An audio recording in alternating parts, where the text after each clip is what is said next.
Chapter 5.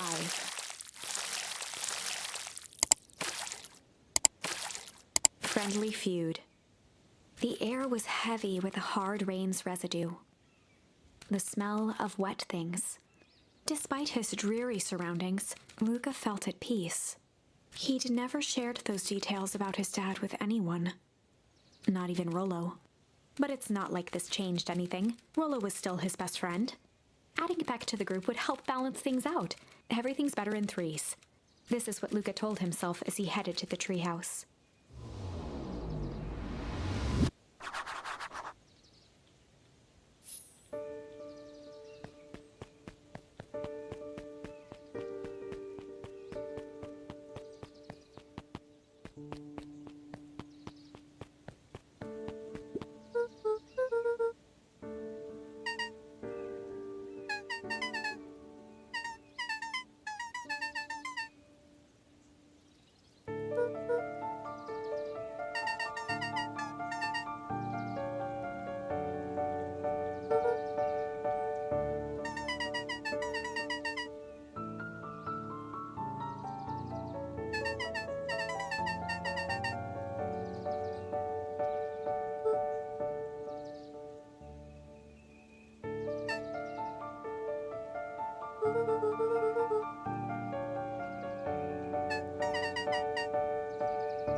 Luca wrapped a twig of thyme around the hook.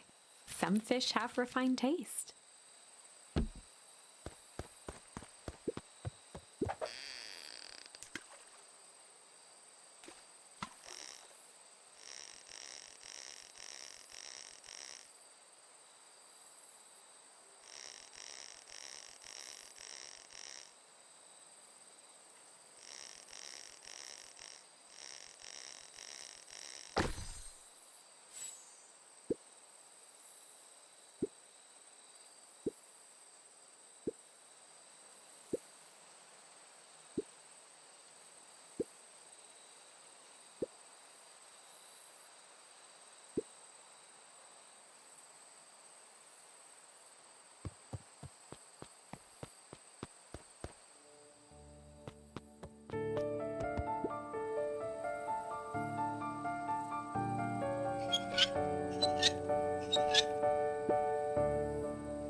Luca had only ever heard him speak in this stiff yet gentle tone a few times. And it always meant one thing.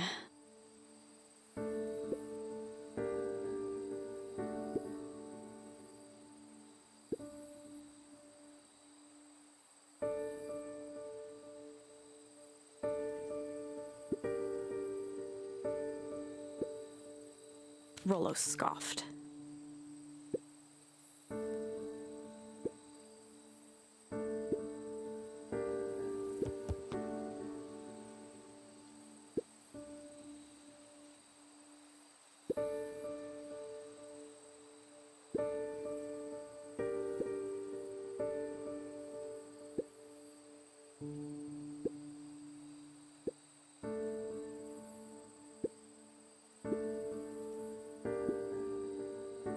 Lucas stumbled on his words, knowing he'd said too much.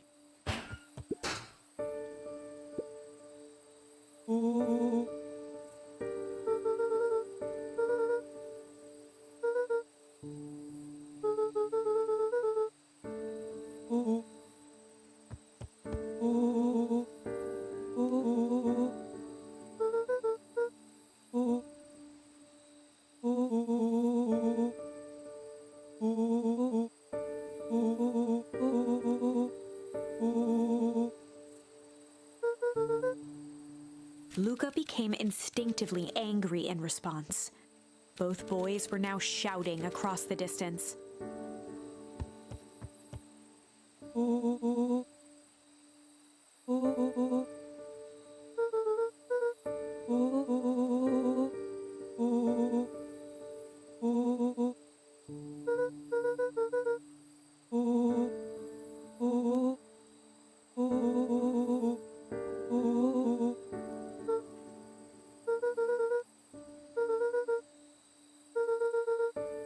Rollo's tone changed to a calm, yet more intense anger.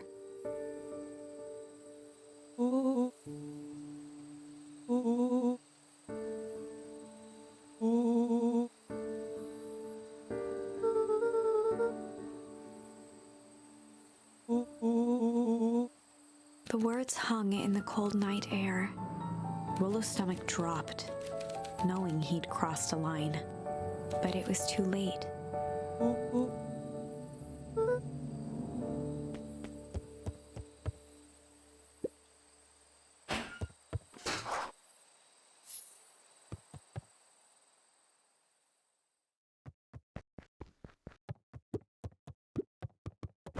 Luca dug through his old stuff, not even sure what he was looking for.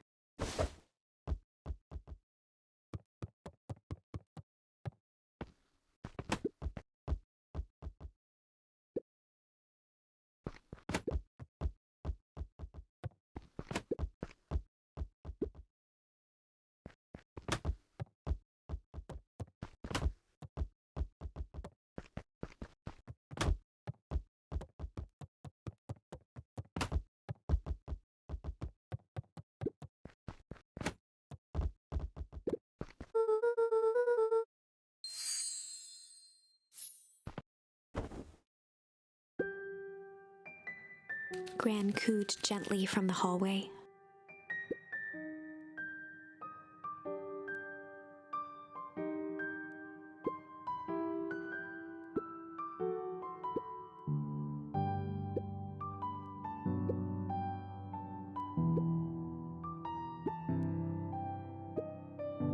Luca just wanted to be alone. He waited to hear the sound of the front door closing.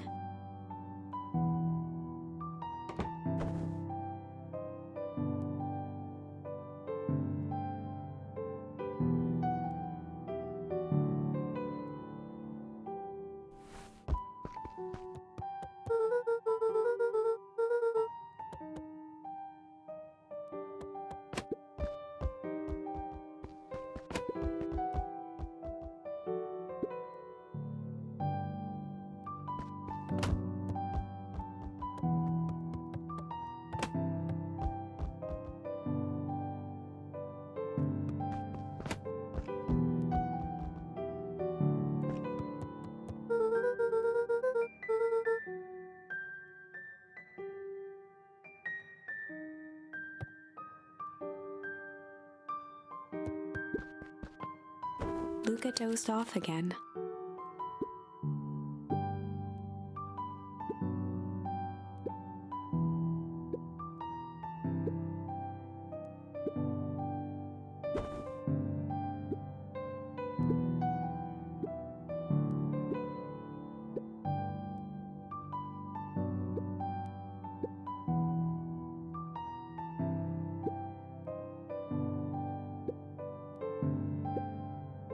Lucas still couldn't bring himself to go out.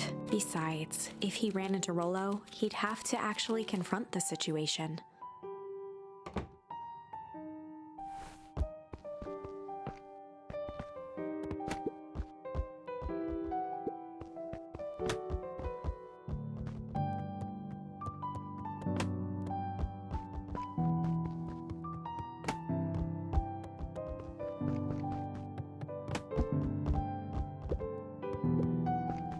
The Adventures of Hank Atomic. Luca carefully opened the cover and began to read. Rollo had received it for his birthday, a special hardcover edition with behind-the-scenes commentary and bonus art. Rollo cherished it, but asked that Luca keep it at his house. Luca wasn't sure if it was because Rollo didn't trust himself with it, didn't trust his sister around it, or just wanted an excuse to come hang out at Luca's more often. Whatever the reason, Luca didn't mind. But it had stayed right there where Rollo had stashed it ever since. Now, at the foot of his bed, Luca lost himself in the pages.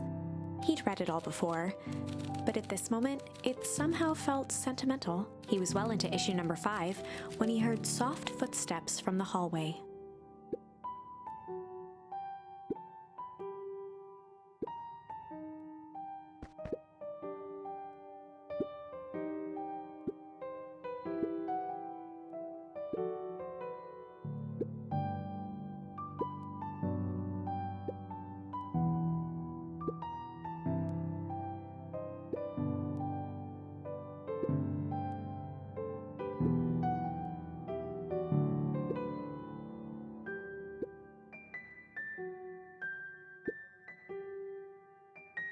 Without realizing it, Luca had pouted away the entire afternoon.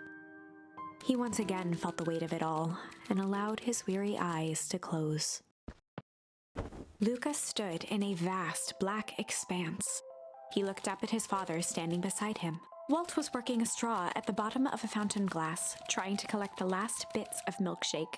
"Dad, where are we?" Taking a final loud gurgling sip, his father peered up from the glass. He jangled the straw playfully with a warm smile, then lifted the empty glass as if to point into the darkness. "The source." Luca's eyes followed his father's gesture.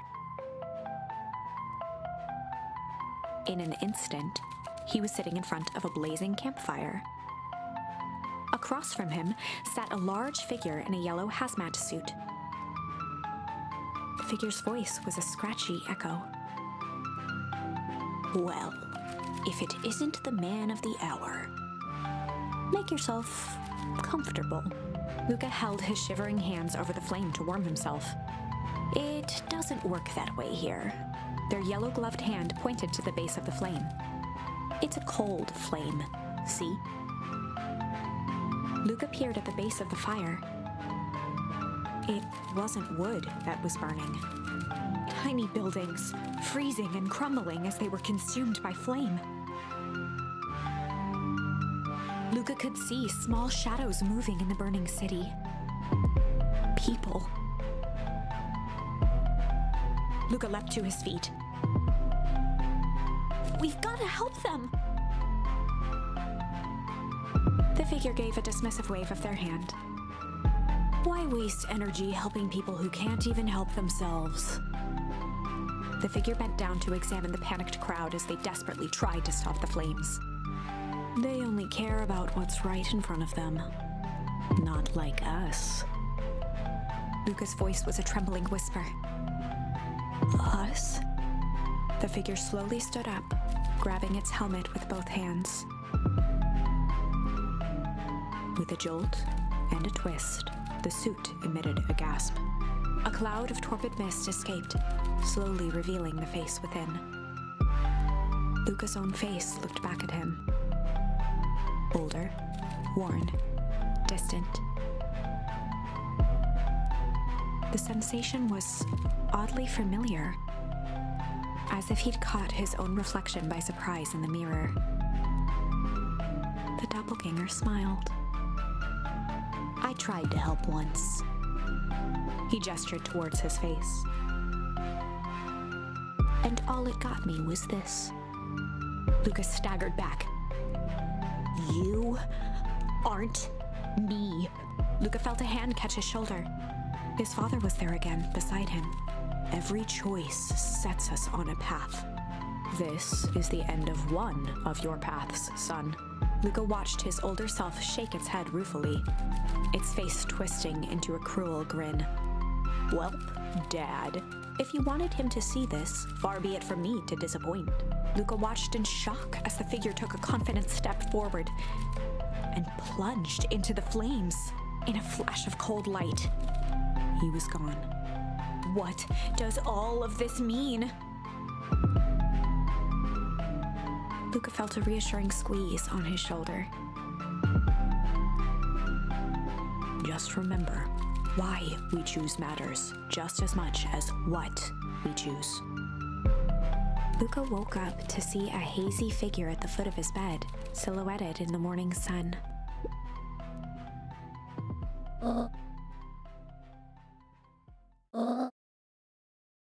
Luca rubbed his eyes. The kind, concerned face of his gran came into focus.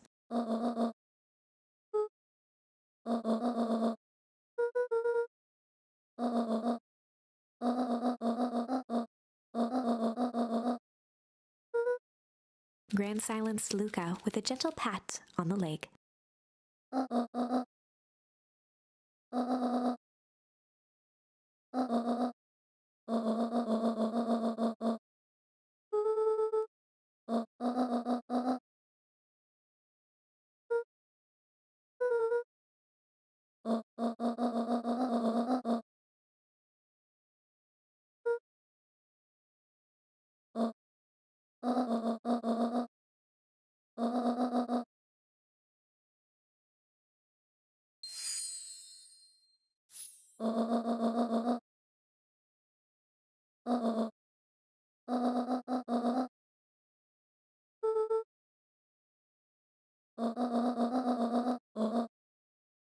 Luca gave a reluctant nod.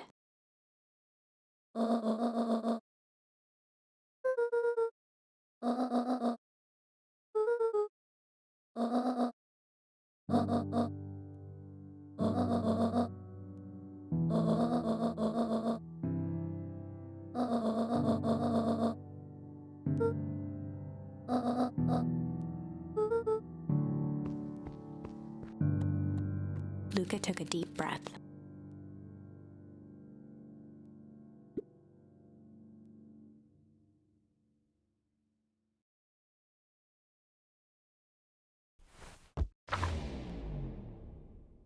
Chapter 6. Through thick and thin.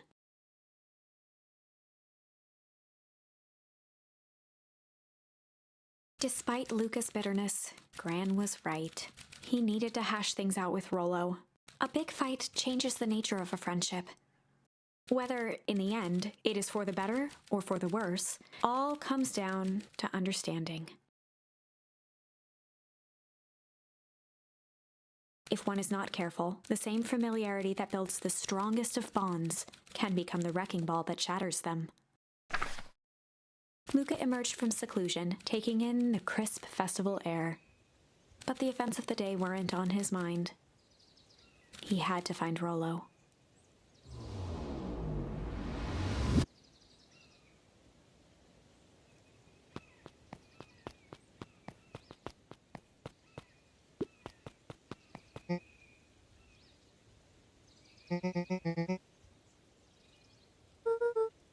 Roxy rolled her eyes, shaking her head.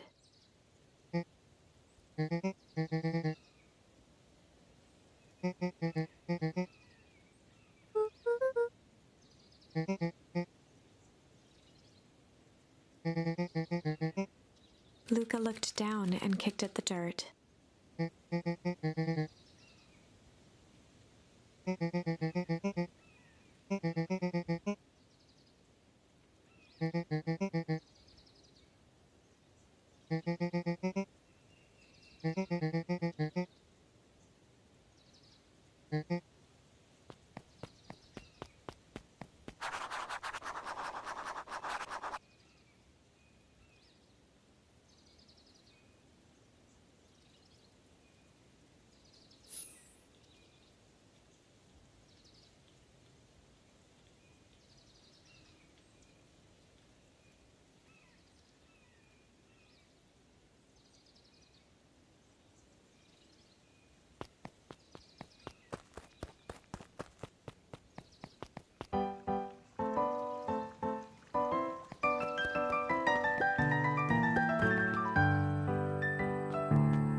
looked up at the satellite dish. Rollo nearly killed himself putting that up into the tree. While it didn't turn the radio into an interstellar communicator, as he'd hoped, it did at least boost the signal enough to overhear truckers one town over.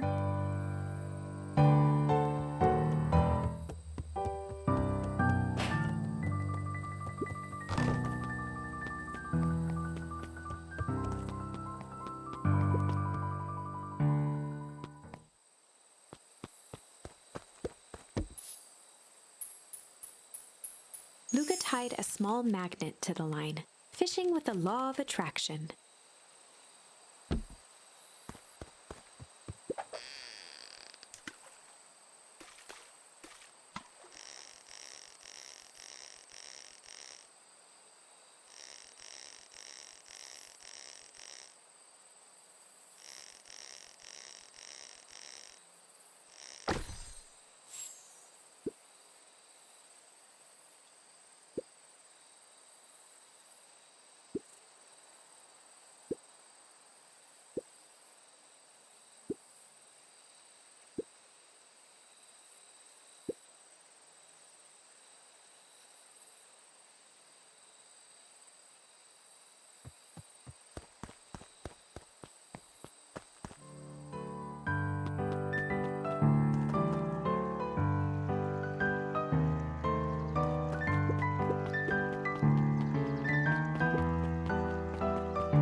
Cato's eyes lit with excitement.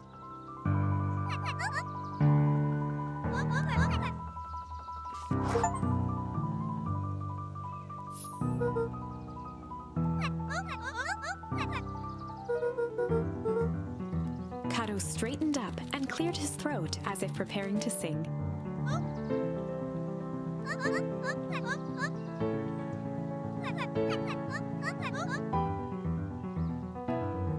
Cato stared at Luca eagerly.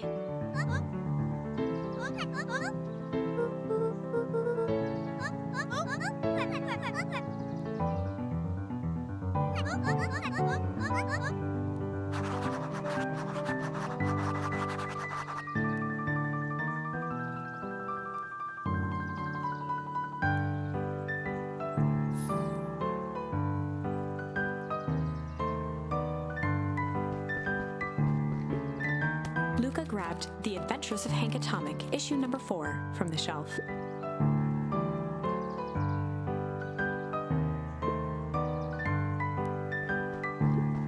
Luca grabbed The Adventures of Hank Atomic, issue number 5, from the shelf. Cato removed his book from the desk and replaced it with Luca's, turning on the lamp. As he slid the book under the purple light, 2 words glowed. The Adventures of Hank Atomic, issue 5. Luca clicked his tongue with recognition.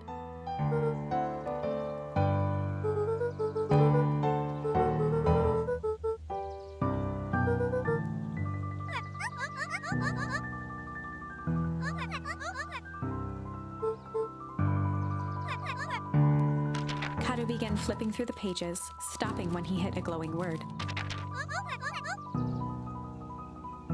He continued flipping.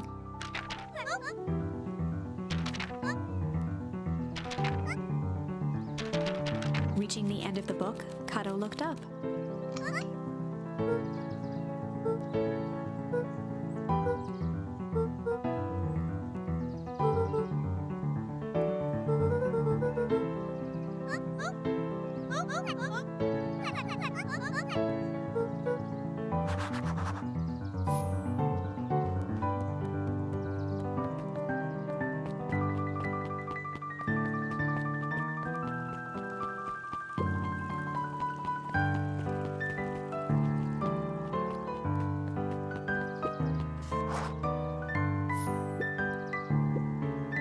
Before Luca could finish his sentence, Griffin handed him a corn dog.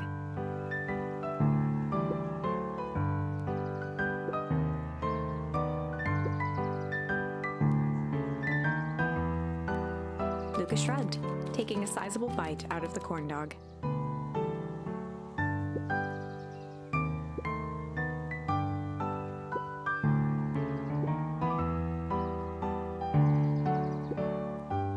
Luca tongued at his cheeks, feeling something rough between his teeth. He reached into his mouth and pulled out a slip of paper. He shook off the bits of corn dog to read the slip.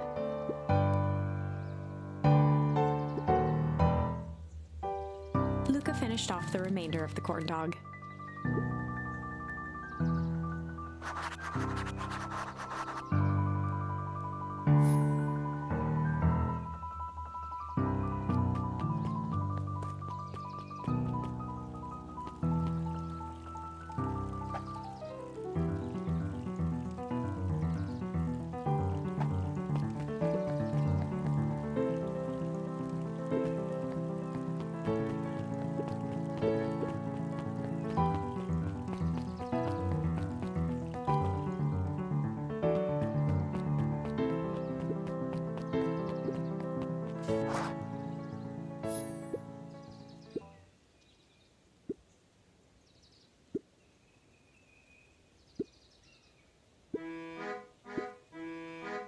Lumi waved his hands around sarcastically as he began.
Rollo sheepishly handed Luca the balloons.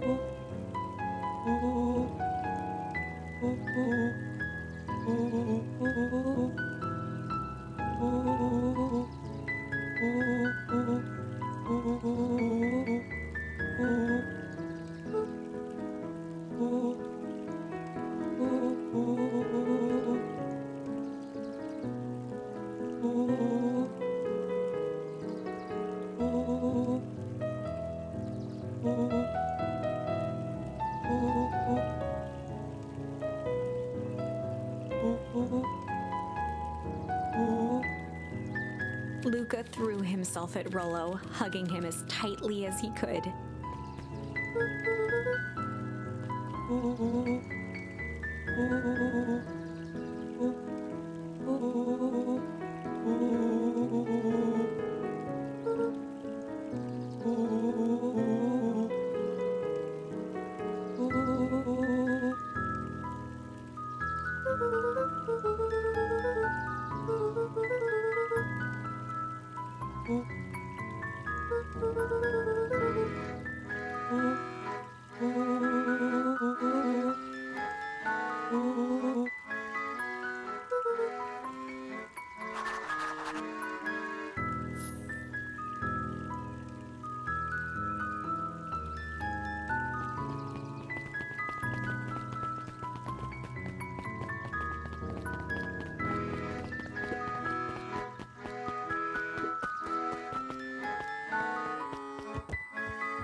unopened letter. Luca, some things are going to happen that might be difficult for you to understand. If I am honest, I hardly understand them myself, but whatever happens, I need you to know that I love you. None of this is fair to you. You have already lost so much. We both have. I wish there was a simpler way forward, but if there is, I haven't thought of it. God knows I've tried. Everything I've done, I did for you. I hope someday you can accept that. Love, Gran. Luca folded the paper into his pocket and headed up the ladder.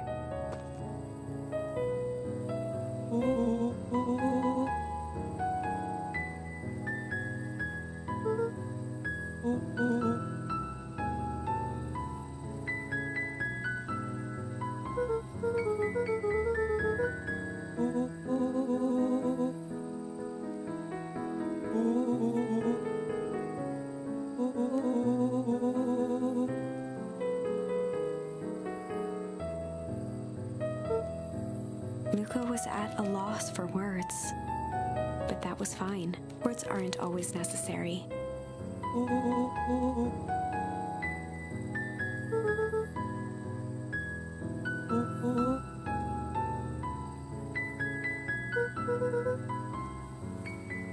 Sadly, this was untrue. A distant rumble shook the treehouse.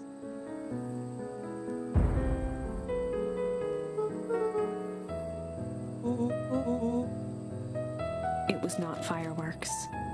It was something the boys couldn't possibly comprehend. Something as old and cruel as time itself.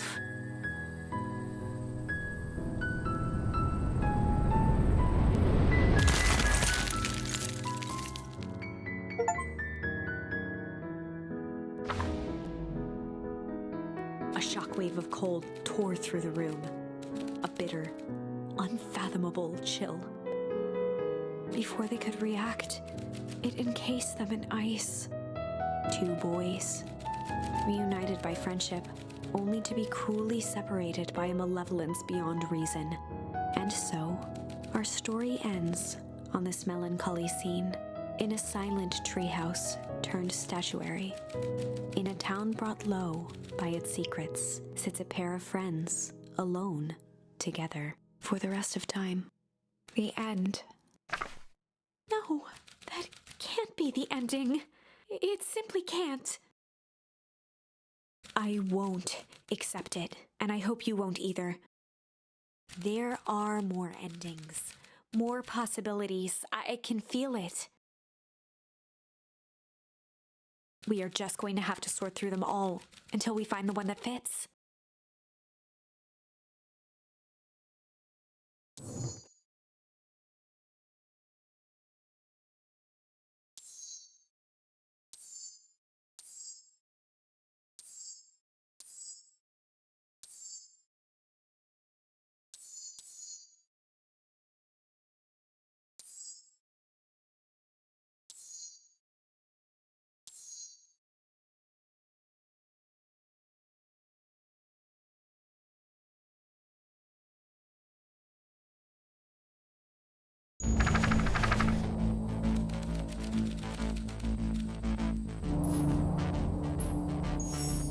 Luca drew himself up and decided to take the only option they had left: flight. He squinted down the barrel of the Mission Control defense cannon, aiming it through an opening in the dense tree branches.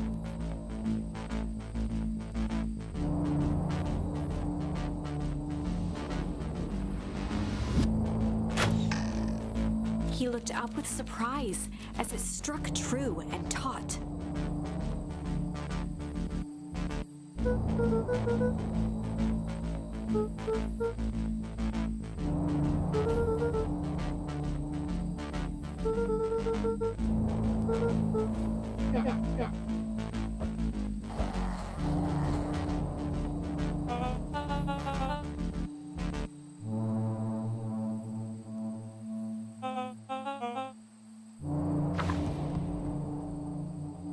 Luca and Iggy winced as they sprinted through the thicket. The branches clawed at them, reluctant to give passage. After what felt like a marathon, Luca stopped in his tracks as they reached the clearing. "What the?" That was all he was able to say before Iggy slammed into his back. The boys tumbled down a steep decline and crashed with a wheezing thud on a surface as hard as ice. In fact, it was ice. Chapter 5. Signs. They stood silently, catching their breath. The sky was like sapphire. With each breath, a plume of steam escaped from Luca's lungs. "Let's keep moving." Luca pulled Iggy to his feet as they gazed across a snowy terrain.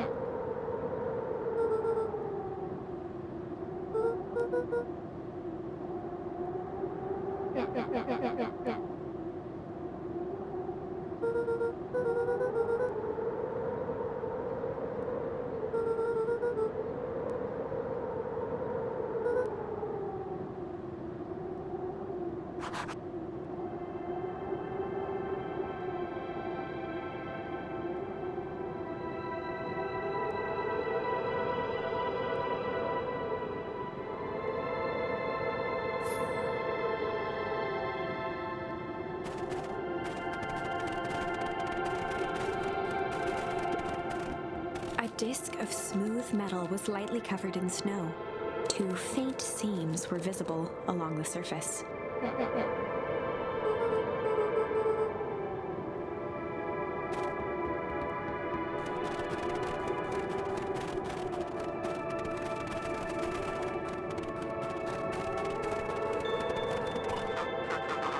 Luca had almost forgotten the walkie-talkie he was carrying.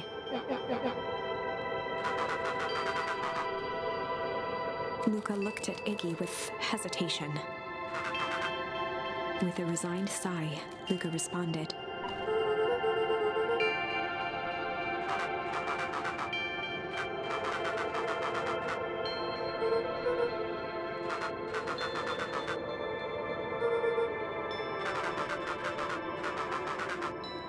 Luca winced, shoving the walkie-talkie back into his pocket.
The boys stared in disbelief at the sign that now clearly read, "Welcome to..."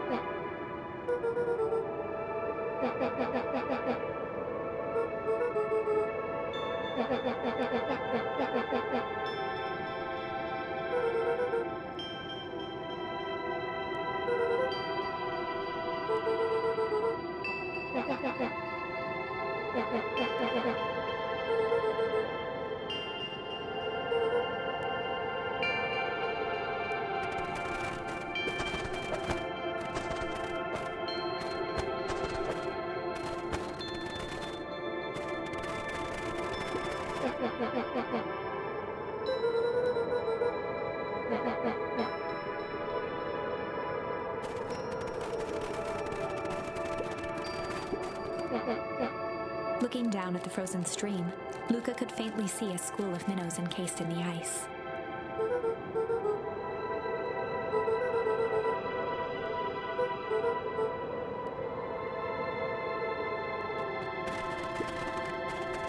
The fencing glistened, each chain link encapsulated with a translucent layer of ice.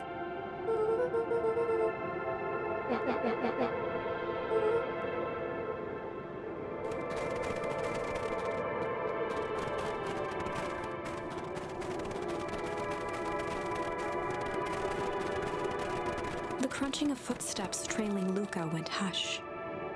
He looked back to see Iggy's face twisted with confusion.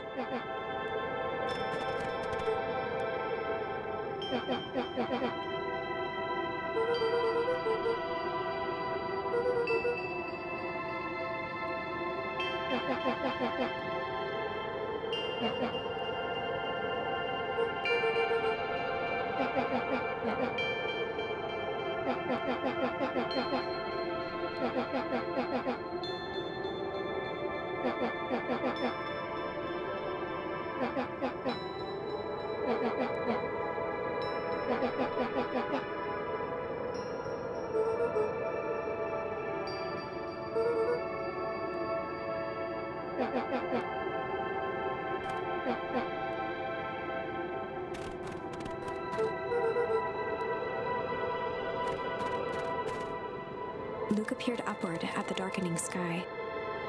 He let out a long, foggy breath. Faintly, Iggy began to cry. Seeing Iggy in such a pathetic state gave Luca a sense of compassion, and more than a little guilt.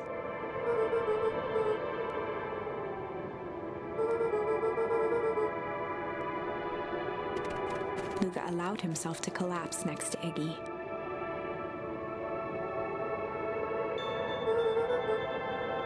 The boys huddled together for warmth and comfort.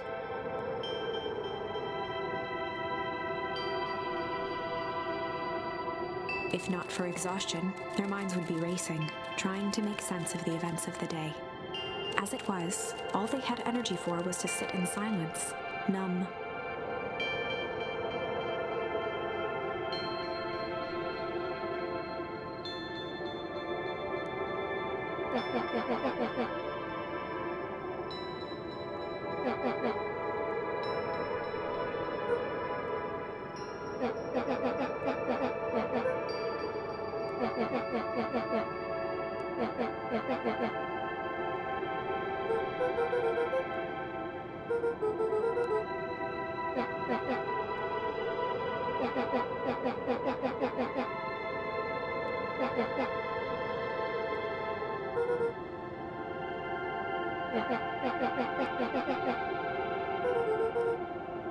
Iggy motioned sarcastically to his half-deformed face.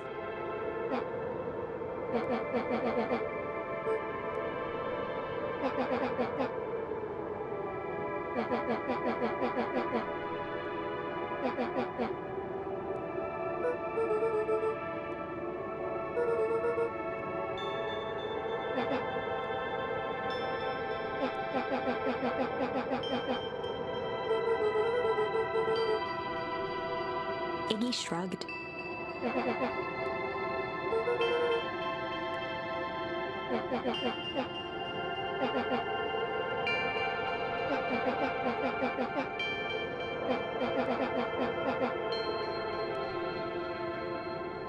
Iggy now wept openly.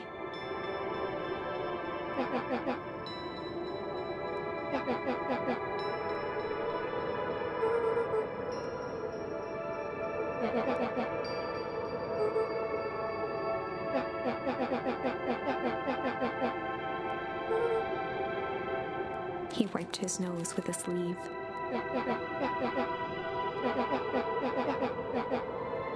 Luca gave a warm chuckle. Iggy cleared his throat as he wiped his eyes.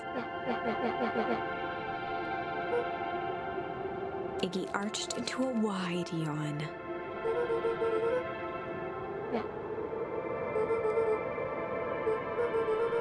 Luca's eyelids began to slowly drift shut.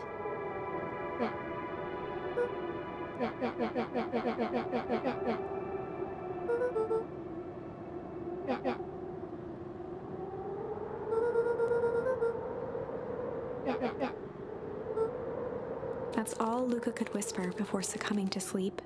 Iggy snuggled in some more.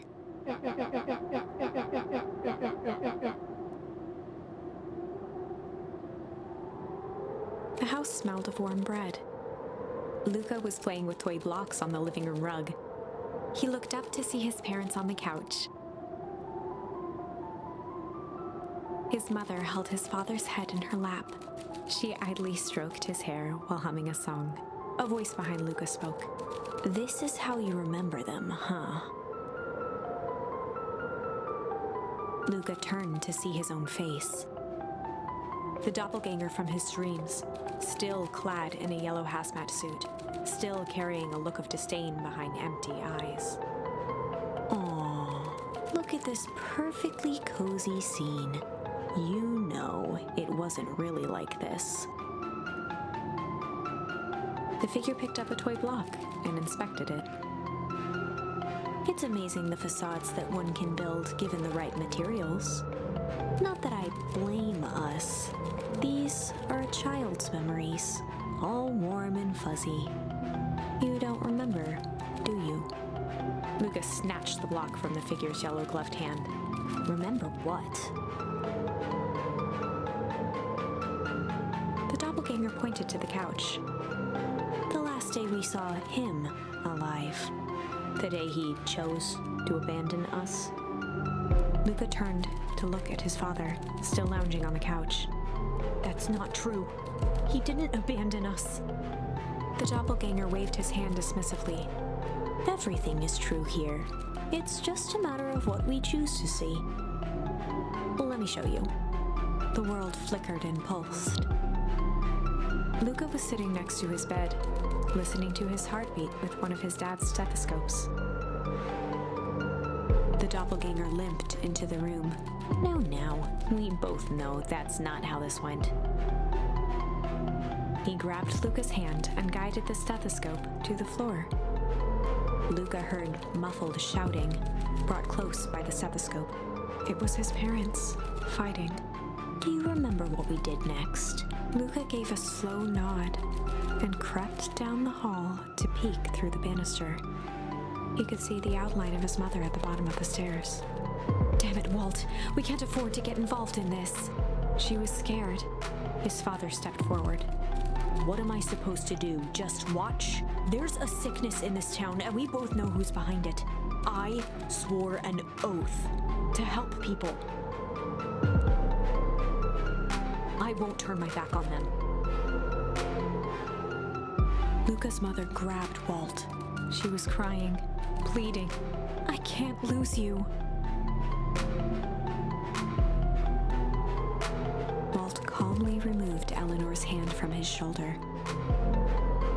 What's right is right, and what's wrong is I could never live with myself if I let Sharper get away with this. Eleanor raised her voice. Spare me your bullshit platitudes. What about our son? Luca flinched, dropping the stethoscope down the stairs. Walt turned with a panicked smile. Luca, is that you, buddy? With tears in his eyes, Luca descended the stairs. Mom? Dad? What's going on? Walt dropped to a knee to meet Luca eye to eye. Nothing, buckaroo. Your mom and I just got a little overexcited is all. Luca placed the stethoscope against his father's chest. His heart was racing.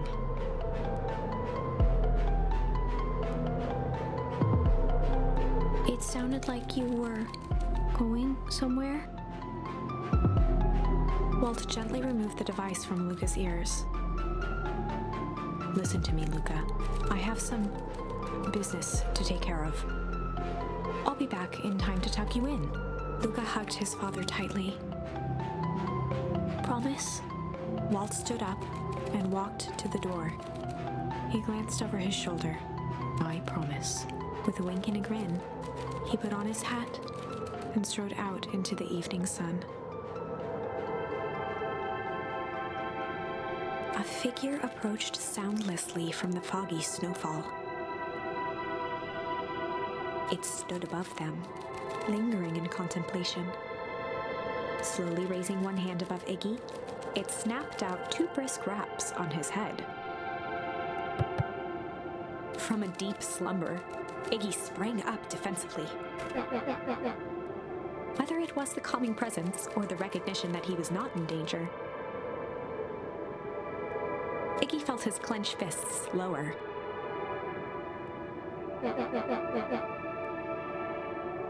Luca looked up, gradually remembering his whereabouts. The figure exhaled a cloud of warm vapor.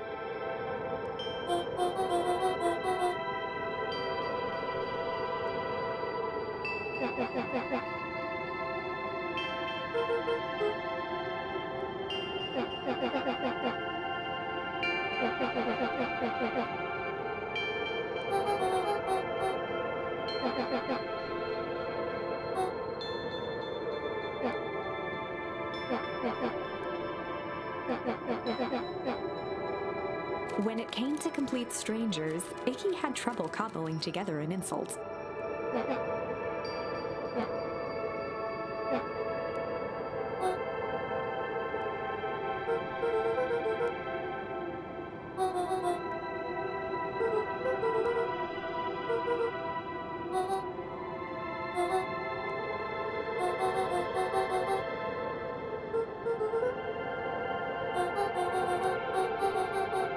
Iggy huffed with gratification.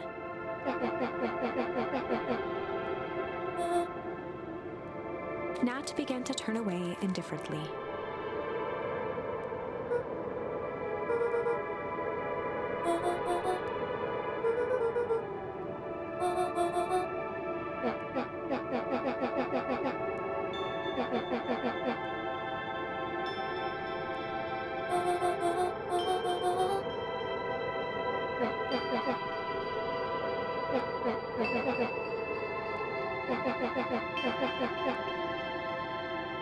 Iggy turned sharply and began to stomp off.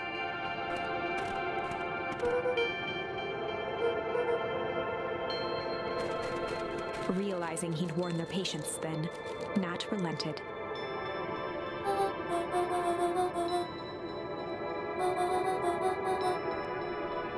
Luca and Iggy turned around with hope in their eyes. Nat took a deep breath in. Nat exhaled slowly, then snapped his fingers. For a brief moment, Luca and Iggy let themselves believe that some great magic was about to unfold, until they opened their eyes and found themselves in the exact same place, cold and disheartened.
Nat narrowed his eyes, furrowed his brow, and uttered,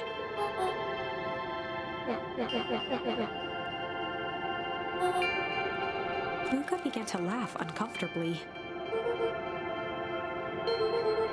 He looked down at his feet. His eyes started back and forth in contemplation. With a sudden pain, a thought struck him.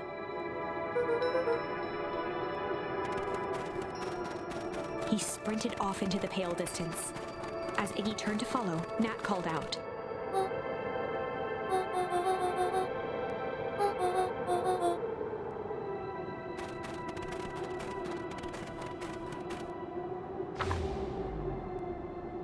Chapter 6. The Source. Nat expressed his sympathy with a shrug and sauntered off as unassumingly as he'd arrived. He'd given Luca and Iggy what they needed, and nothing more. As Luca sprinted across the snow, the events of the past few days became clearer, pieces to a larger puzzle. Rollo said he was underground somewhere, captured. Mr. Kerr tried to cover it up with lies. The clipboards were hell-bent on capturing Iggy. It all seemed to point to perennial harvest. But right now, there was one thing that Luca needed to know. Luca stopped dead in his tracks. The tree was gone, uprooted and moved, leaving a raw gash in the earth. He dropped to his knees and dug wildly at the cold snow. His numb hands hit something hard, a headstone. A dry whisper escaped Luca's lips.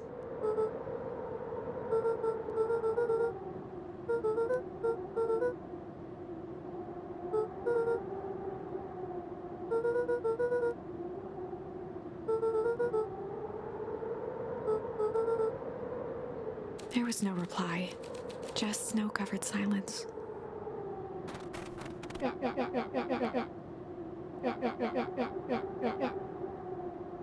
Iggy finally noticed the tears welling in Luca's eyes and the snow-covered grave.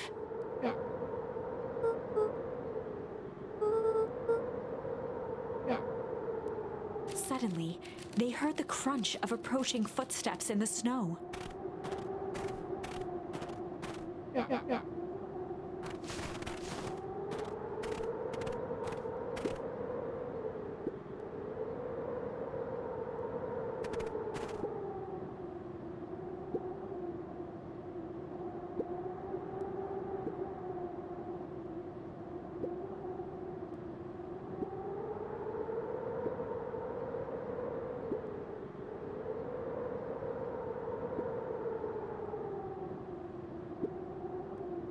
He bent down to scoop up a snowball and lobbed it playfully.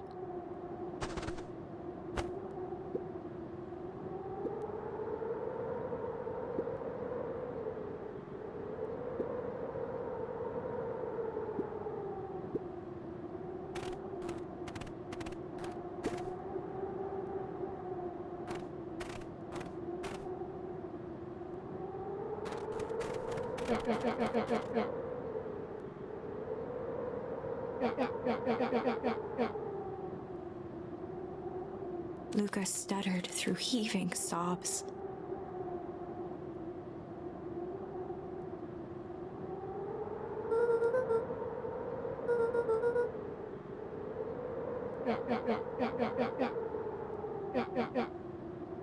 Iggy gave Luca a solid smack on the back of his head.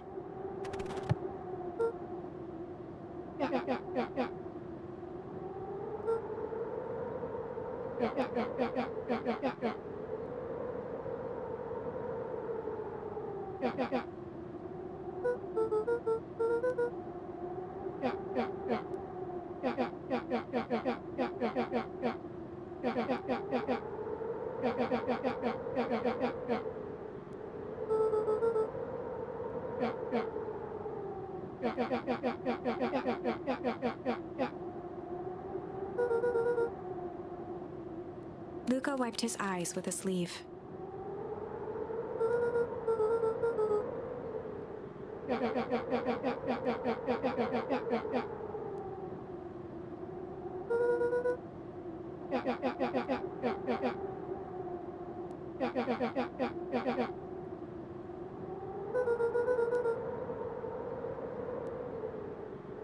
Iggy flashed a mischievous smile and cracked his knuckles.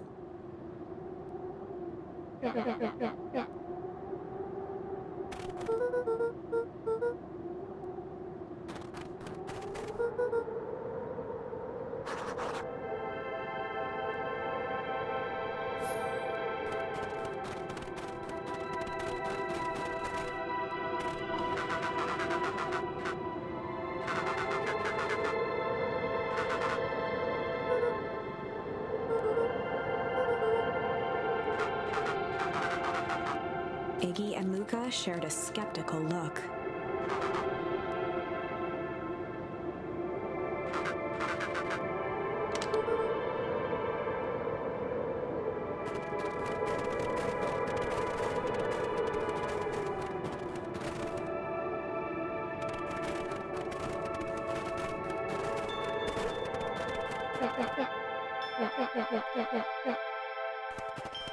Iggy darted behind a large pine and began digging furiously. He emerged holding a shoebox with a crude skull painted on its lid.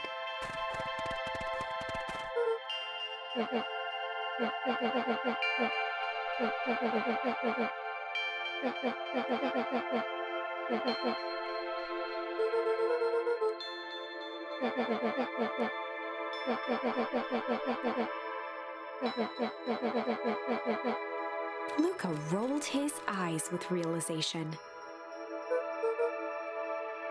Iggy stifled a chuckle.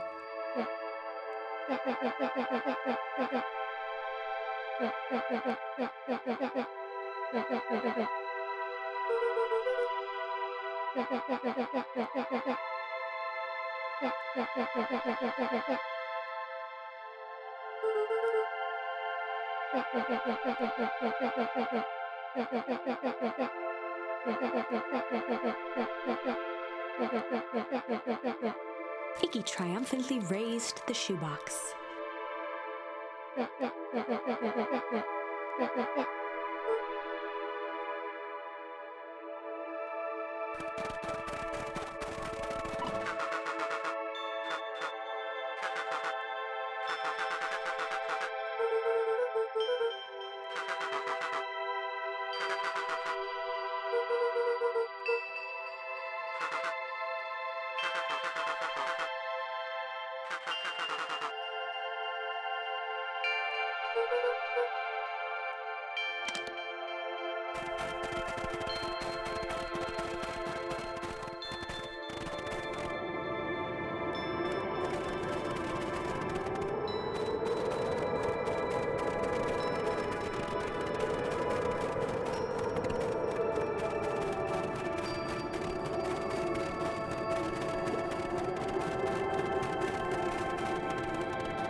Luca and Iggy inched up to the edge of the hole with bewilderment in their eyes. Arctic air breathed out of the cavern in heaving gusts.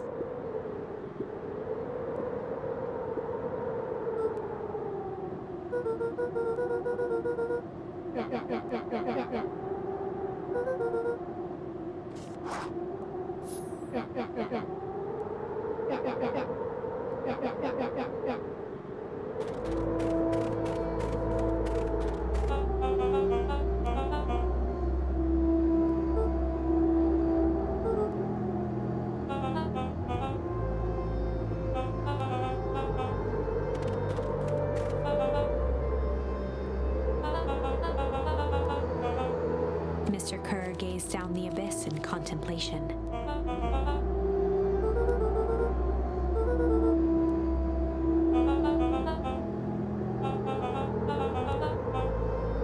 Kerr scratched the back of his head.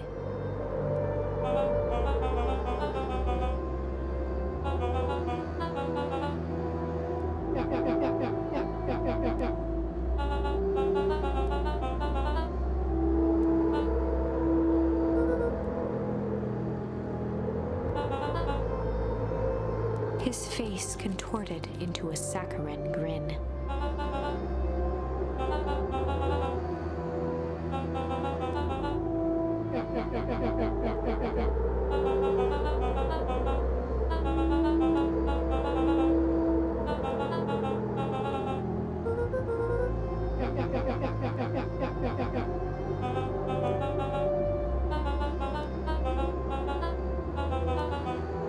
Kerr snapped his fingers.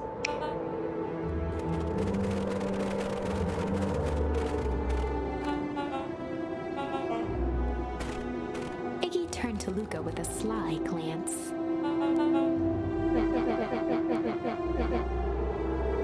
Iggy waved the box into the air, threatening to drop it down the hole.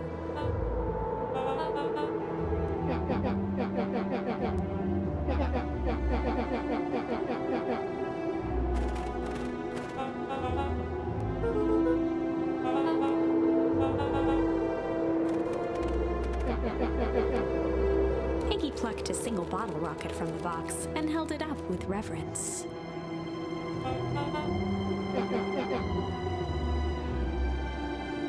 After a long pause, Mr. Kerr flung up his hand with frustration.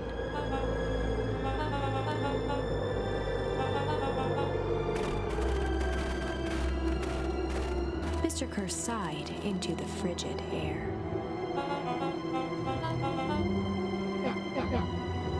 With a nonchalant flick, Iggy tossed the firework into the hole.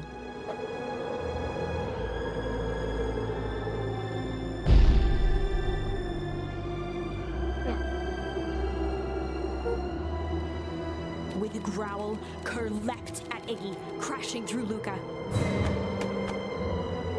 Iggy tried to twist away, but in the struggle they both tumbled over the side. Luca dove forward, bracing Iggy's hand just before it slipped. His grip was made precarious by the cold, wet snow. He could see Kerr further down, clinging to Iggy's coat.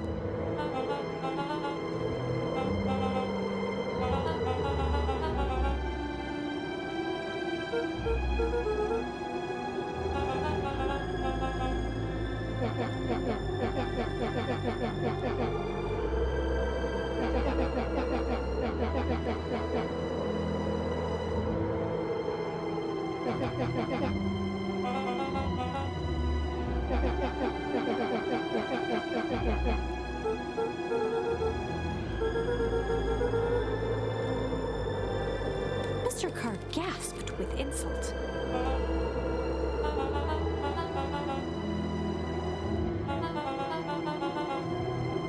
With a wild look in his eye, Mr. Kerr began to hum a proud melody.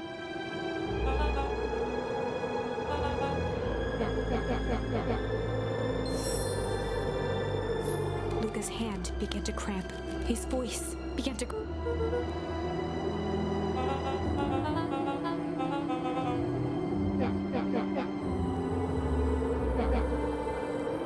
Luca felt Iggy loosen his grasp. Every muscle in Luca's body burned.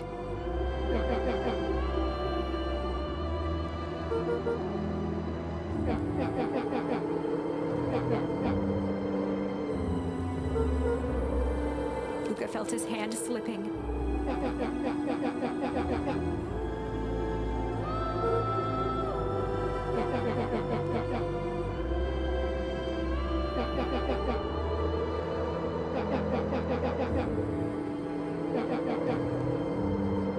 A calm settled over Iggy's face. Iggy's voice was colder than the bitter air billowing from the chasm.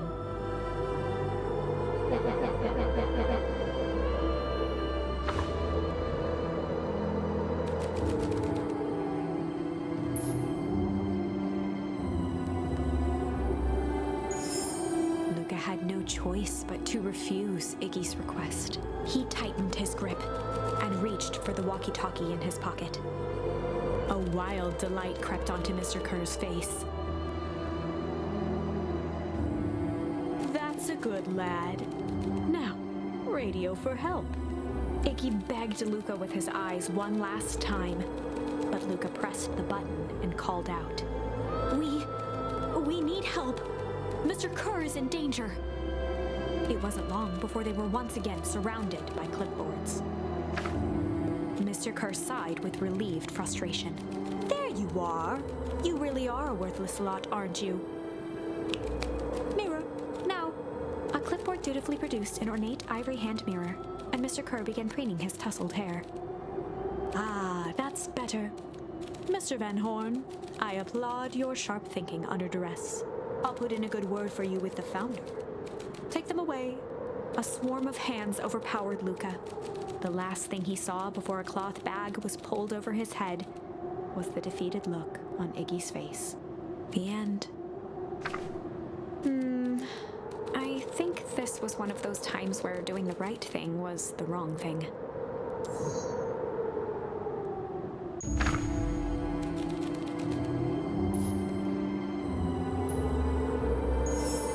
Luca had no choice but to accept Iggy's request. With a quiet blink, Luca watched a teardrop sail down into the howling void. As his fingers slowly gave up, he met eyes with Iggy.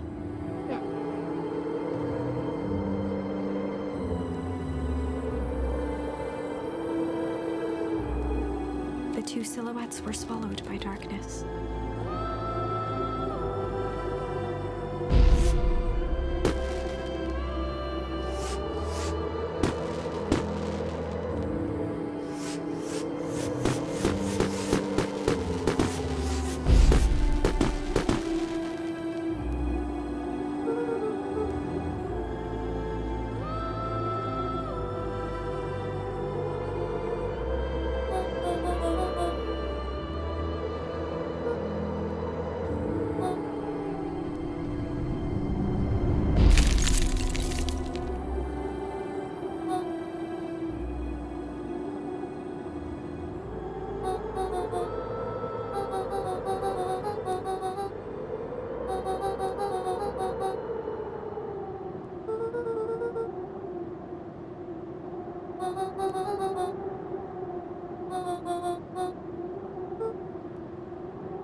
We have some idea what that would look like.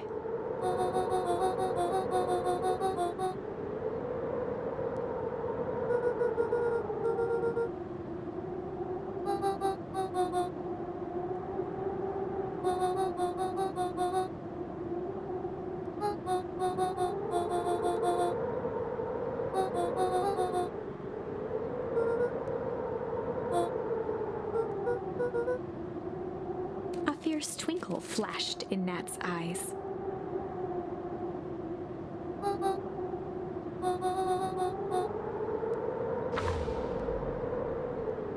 With a chuckle, Nat turned and walked west. Dumbfounded, Luca followed behind him, trudging through the snow. Every step taking him further away from everyone and everything he knew, and closer to destiny. To be continued in Beacon Pines, Pines Harder. Revenge served cold. Second time's a charm? Wait, that's it? This ends with a crummy cliffhanger just when it was getting good? I was even starting to like Iggy. No way. I refuse to be associated with some never-ending parade of sequels. Let's go back and find something more definitive.